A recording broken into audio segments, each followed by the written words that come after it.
Okay, અહીંયા વડોદરાના જ છો તમે? Yes, I am from Baroda. વડોદરામાં ચૂંટણીનો માહોલ કેવો છે? સોરી? ઇલેક્શનનો માહોલ કેવો છે?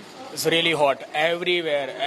જ્યાં પણ જવું છું તો બધા લોકોએ પોતાનું એક બ્લોક રાખીને, કોંગ્રેસની પાર્ટી હોય કે ભાજપની પાર્ટી હોય, બધા ફૂલ ફેસમાં એ લોકોનું ફૂલ જોશથી ચાલે છે, પ્રચાર ચાલે છે. તો હું જોઉં છું અલગ અલગ એરિયામાં. અગર હું વાગડો રોડથી આવું છું તો વાગડો રોડથી અહીંયા સુધી આવવામાં પણ મને ખાસા એવા બૂથ જોયા જે લોકો એક્ટિવલી વર્કિંગ કરે છે ખુદના એક એ લોકોની પાર્ટી માટે. યસ.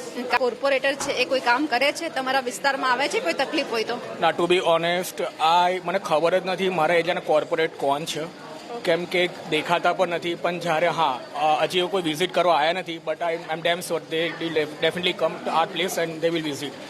ઓકે, મત આપવા હરેક વખતે જાઉં છું જ્યારે ચૂંટણી આવે ત્યારે? એબ્સોલ્યુટલી, એ તો મારો અધિકાર છે એઝ એન સિટીઝન તરીકે. તો એ તો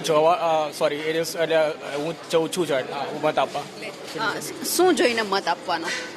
વેલ, જો મેઇન ફેક્ટર કયા છે, જે પ્રાઇમરી ફેક્ટર છે. સપોઝ હું કમાવું છું, હું ટેક્સ ભરું છું, અને ટેક્સની સાથે સાથે અગર હું વસ્તુ ખરીદું છું ને એની ઉપર ટેક્સ ભરું છું, રાઈટ, તો મને રોડ, પાણી facility, that is a primary facility, right.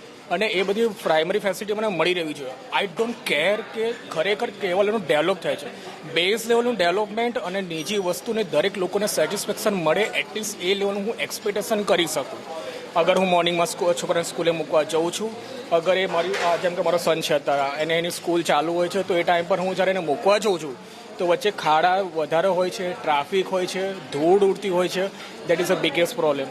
Eco friendly વાતાવરણ નથી. કોઈ પણ અનએજ્યુકેટેડ પર્સન જ્યારે પણ સાંજ પડે છે તો એ લોકો જે કહે છે ને લાકડા સળગાવે છે કાં તો કચરો સળગાવે છે, તો એનાથી પોલ્યુશન પણ એટલું છે, એના પર કાંઈ કંટ્રોલ નથી. એટલે જે સિવિક સેન્સ છે આઈ નો, બટ એક સિવિક સેન્સ પર જે એજ્યુકેશન જે પર્સપેક્ટ હોવો જોઈએ કે જે કોઈ ગાઈડલાઈન આપે, કેમ કે એનાથી બધાને ઇમ્પેક્ટ પડે છે, તો એ પણ એક હોવું જોઈએ. એના લીધે મને એને ધ્યાનમાં રાખીને હું વોટ આપતો હોઉં છું.